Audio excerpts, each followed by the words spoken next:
किसी दिए का मकान नहीं होता, उसको जहाँ जला दो वहीं रोशनी फैलाता है। गरीब नदियों पर पैरे बिठाए जाते हैं, समुद्र की गहराई कोई नहीं नापता। और सबसे बड़ी बात है, कौन सी बात कब और कहाँ कैसे कही जाए, यदि ये सलीका आ जाए तो हर बात सुनी जाती है। तो दोस्तों, हमें ये सलीका सीखना पड़ेगा, कौन सी बात कब और कैसे और कहाँ कही जाए। अपने आप को पहचानने की ज़रूरत है, अपने आप को तलाशने की ज़रूरत है। पेरेंट्स हमको प्यार करते हैं, पेरेंट्स हमको बहुत भला चाहते हैं, ऐसा नहीं है कि पेरेंट्स किसी का बुरा चाहते हैं, लेकिन अंडरस्टैंडिंग का गैप हो जाने के कारण ये खाई बढ़ती जा रही है। इस खाई को दूर करने का एक ही तरीका है, हम आपस में एक दूसरे के साथ क्वालिटी ऑफ टाइम बिताएं। Ma'am, thank you so much. हम आपकी बात से बिल्कुल सहमत हैं, लेकिन हमारे बीच में एक छात्रा उपस्थित है जिसके मन में कुछ विचार उत्पन्न हो रहे हैं और वो उसका समाधान चाहती है।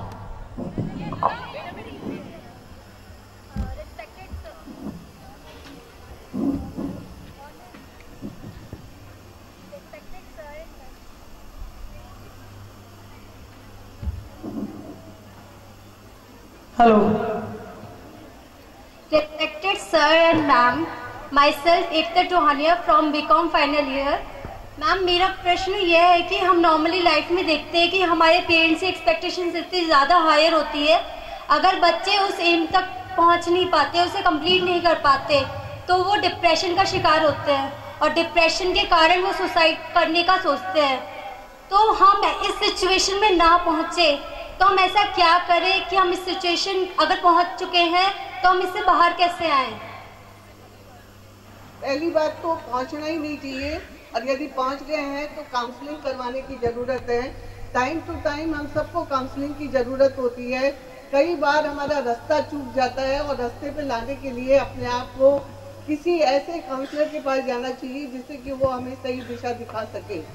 उसके अलावा सुसाइड करना कोई अल्टीमेट नहीं है, हमें अपने आप को पहचानने की ज़रूरत है। और जैसा अभी मैंने थोड़ी देर पहले कहा था, आपस में बैठकर बातचीत करने की ज़रूरत है।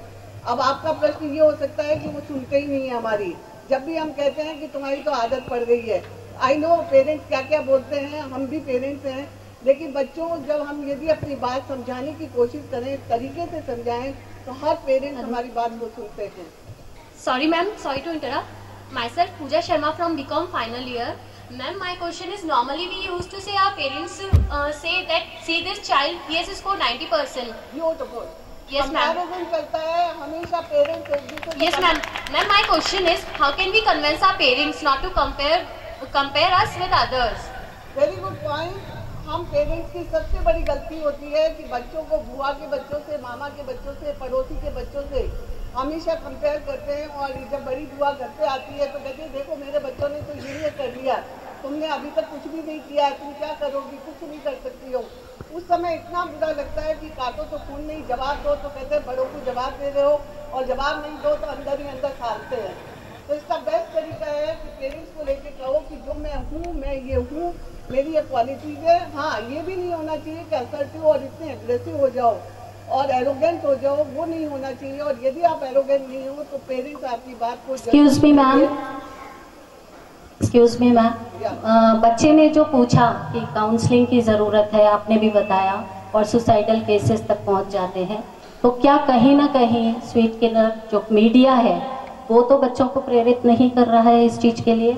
हम अपना सवाल करना चाहेंगे श्रीमान प्रकाश राव।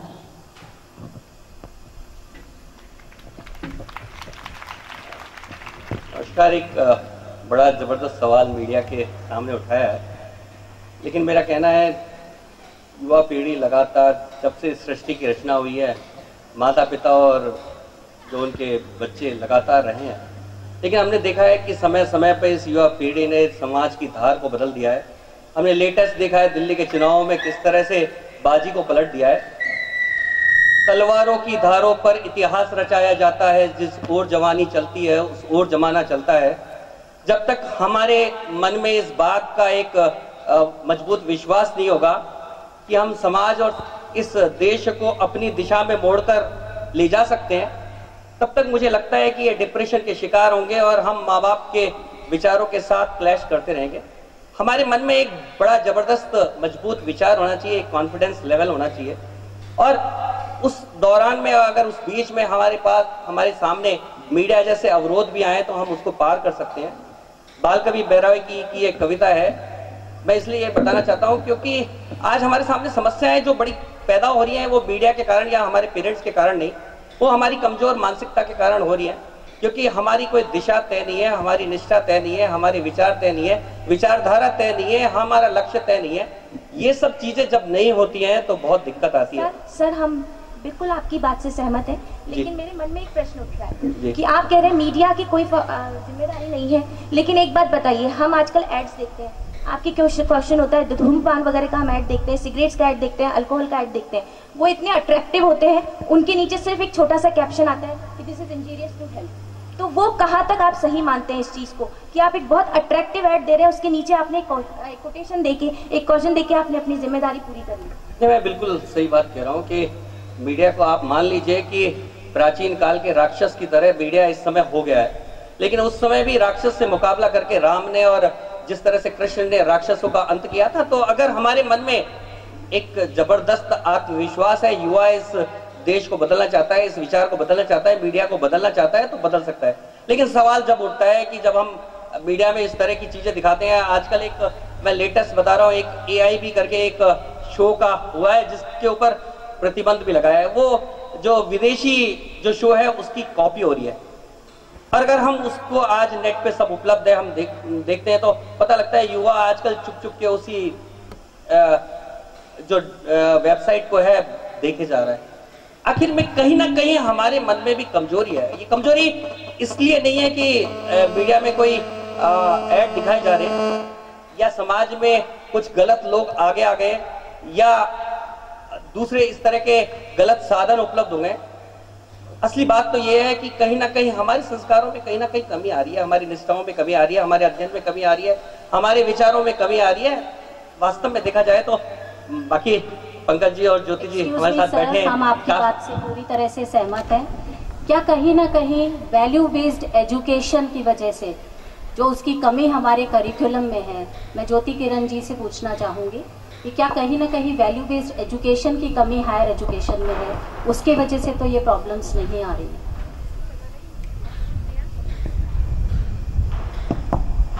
शुक्रिया। मुझे तो लगा शायद सवालों में ही मेरा नंबर चला जाएगा, पर आपने मुझे पूछ बहुत मैं सहमत नहीं। युवा पीढ़ी दिग्भ्रमित है, इस बात से मैं सहमत नहीं। आप सहमत हैं? आप सहमत हैं?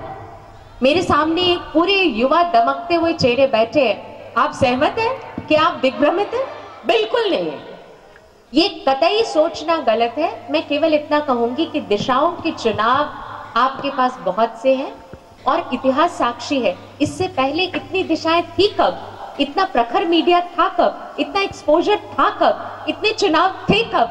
इतनी सूचनाएं थी कब? इतनी नॉलेज इकोनॉमी थी कब? जब सब कुछ नहीं था। ये हुई ना बात। तो देखो दोस्तों, सबसे बड़ी बात है कि हम दिग्भ्रमित नहीं हैं। युवा पीढ़ी, मैं आपके और अपने बीच में जो कनेक्ट महसूस कर सक रही हूँ उसके आधार पे कह रही हूँ कि हम दिग्भ्रमित नहीं हैं, केवल दिशाओं के आयामों से थोड़े से अचंभित है। वी आर लिटिल परप्लेक्स्ड, थोड़े से हैरान है। ये लें कि वो लें। प्रताप ने बहुत ठीक कहा कि एक बड़े राक्षस से निपटे कि छोटे छोटे राक्षसों को अपने थैले में उठाकर चल पड़े। केवल वैल्यू बेस्ड एजुकेशन की अगर बात होती तो पुराने समयों में राक्षस होते क्यों? बहुत सारे वैल्यू बेस्ड एजुकेशन पे चलने वाले पारंपरिक चीजें हमारे साथ थी। मैं ये नहीं कहूंगी कि हमारे पास में दिशा चुनने की स्वतंत्रता इतनी ज्यादा बढ़ गई है और इतनी सारी दिशाएं खुल गई हैं with the new areas and new sectors and new things and new propagations of knowledge and everything। हम लोग उस जगह पर आ गए हैं जहां मल्टीप्लिसिटी है, इतने सारे मल्टीपल एरियाज में चुनने के लिए। साथ ही साथ आप में से गणित कितने लोग पढ़ते हैं? मैथमेटिक्स कितने लोग पढ़ते हैं? सब लोग मैथमेटिक्स पढ़ते हैं। मैक्सिमाइजेशन कितने लोग जानते हैं? मैक्सिमाइजेशन तो कम से कम बुराइयों को घटाकर अच्छाइयों का मैक्सिमाइज करने के लिए जो फैक्टर्स लगते हैं उसके लिए बेहद जरूरी है। मैं आपको बीच में एक बार आपको रोक रही हूँ। मैं एक बार अपनी छोटी सी बात खत्म कर लूं। आप बीच में जरूर रोकेंगे तो मैं फिर बात का जवाब बिल्कुल आप दीजिए। देखिए, बात ये है कि बात संवाद कैसे होगा जब आप मेरी बात को सुनेंगे और मैं आपकी बात को सुनेंगी। आप सुन लीजिए ना। देखिए, बात तकलीफ की इतनी है कि मैक्सिमाइज करने का जो थ्योरम हमारी संस्कृति ने रचा था, उसके पूरे फैक्टर्स हमें समझाए नहीं गए। यहाँ दिशा भ्रम है। जिस वैल्यू एजुकेशन की आप बात कर रहे हैं, जैसे हम कहते हैं, जो हम we don't walk our talk, हम कहते हैं ईमानदार बनो, लेकिन घर में ईमानदारी नहीं दिखते। हम कहते हैं ईमानदार बनो, लेकिन कॉलेज में ईमानदारी नहीं दिखते। हम कहते हैं ईमानदार बनो, लेकिन राजनीति में ईमानदारी नहीं दिखते। हम कहते हैं ईमानदार बनो, शिक्षा क्रम में ईमानदारी नहीं दिखते। जब हम देखते नहीं है तो सीखेंगे कैसे? देखेंगे तो सीखेंगे। इसलिए अगर कहीं दिशा भ्रम है, अब आप जरूर कहें। Excuse me ma'am. Yes please. Ma'am, तो युवा वर्ग को कैसे पता चलेगा कि उसके लिए सही क्या है, गलत क्या है? ये तो बड़ों की है बात। नहीं, ये बिल्कुल सच नहीं है। हर पीढ़ी ने अपना रास्ता आप ढूंढा है। बहुत सारे कन्वेंशनल रास्ते आपके पास अवेलेबल होते हैं। मैं उस रास्ते पे नहीं। सुनिए मेरी बात, मेरे को उत्तर पूरा देने चाहिए, फिर सवाल पूछिए। देखिए, ऐसा है, हमने वो रास्ता नहीं चुना जो हमारे माता पिता ने चुना था।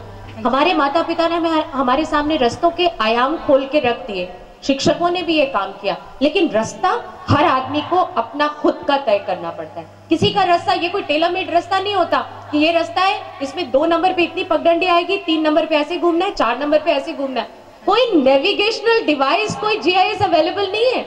आपको खुद चलना है, खुद ढूंढना है, उस रास्ते की कठिनाइयां खुद समझनी है।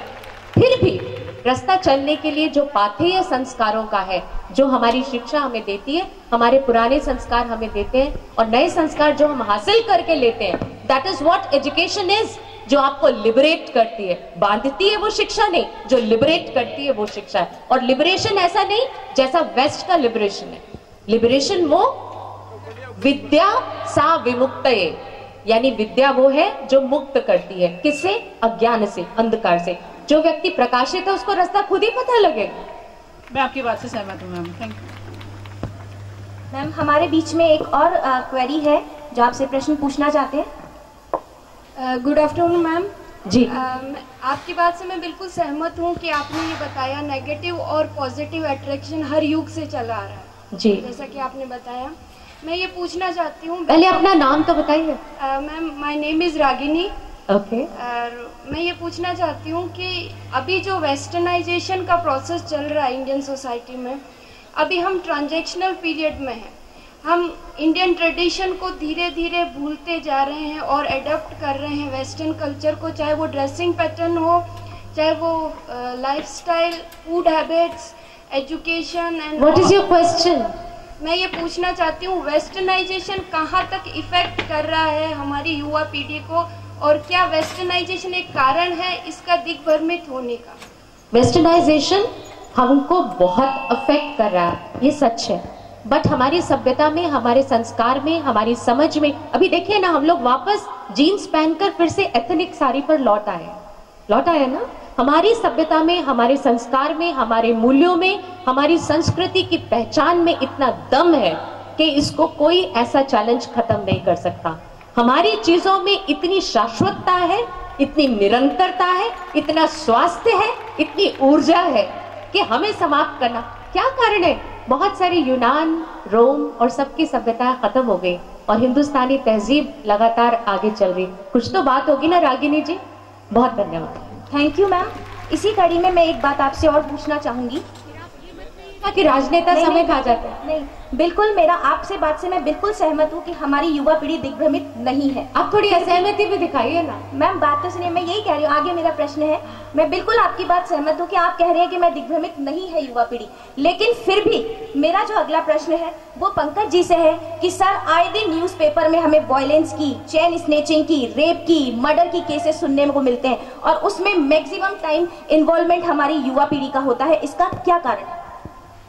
देखिए, कि आप अभी सारे स्पीकर्स ने कहा, सर्वप्रथम आज का युवा दिग्भ्रमित कदाचित नहीं।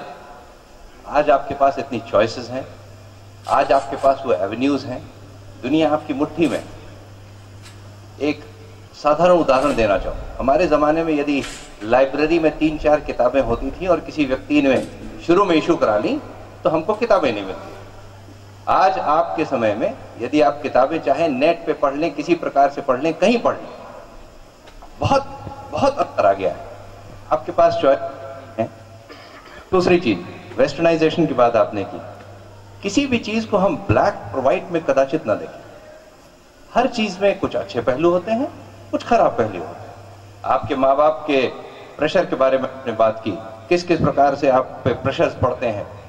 आम एक धारणा है कि माँ बाप हमेशा जो चीज जिंदगी में हासिल नहीं कर पाते हैं वो अक्सर अपने बच्चों पे थोपना चाहते हैं। माँ बाप शुरू में गाइडिंग फोर्स और तत्पश्चात आप युवावस्था में प्रवेश कर जाते हैं, एज अ फ्रेंड और गाइड यदि रहें तो मेरे ख्याल से आपका सर्वांगीण विकास सदैव ही निश्चित है। आपके पास, मेरे पास, बिल गेट्स के पास, अंबानी के पास, सबके पास 24 घंटे। आपके क्लास में 35 बच्चे हैं, एक बच्चा टॉप करता है, एक बच्चा फेल करता है। क्यों? ये मात्र यही कारण है कि किसी के माँ बाप ने एक अच्छी नींव डाली, अच्छे आचार विचार संस्कार पिरोए उस बच्चे में, और एक स्टेज के बाद बच्चे को इंडिपेंडेंट किया ताकि उसका जो भी इंटरेस्ट हो, जहां भी उसको, जब एक नींव मजबूत हो गई, कितनी भी आंधी आए पेड़ झूल जाएगा, गिरेगा नहीं। उसकी जड़ इतनी मजबूत है, किसी भी समाज में, किसी भी कॉलेज में, किसी भी स्थान पे वो बच्चा चला जाए, दिग्भ्रमित